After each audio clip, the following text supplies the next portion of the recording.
This is the rack pull. So we're going to do it with a conventional stance here.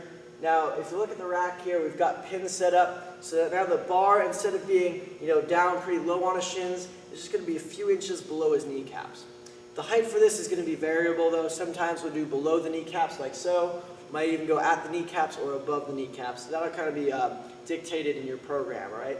So just know that you can set the pins at different heights to get whatever height you need for your program.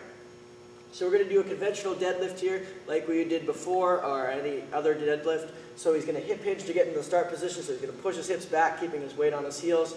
Grab the bar. Now he's got a mixed grip. You can also use a double overhand grip like that. Either way is fine.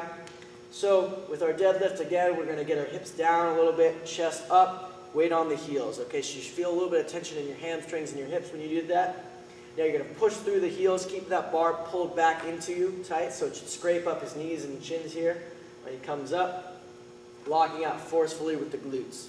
Okay, when you lower it, you just want to reverse, so push the hips back, let that bar come down your thighs. You don't want to let that spine round as you come down, okay? So when you're using a rack pull, we are using a little bit less of a range of motion as you would do from the floor, so you can probably load this up a little bit heavier, okay? So that's part of the benefit, is being to go a little bit heavier with this exercise.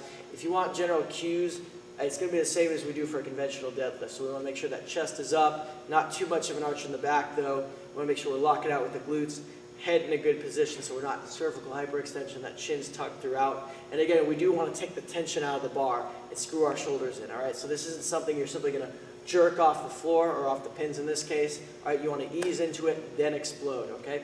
So make sure you get tension in your upper back by screwing your shoulders in, and you should be fine. Make sure you're pushing through your heels and locking out with your glutes and hips at the top.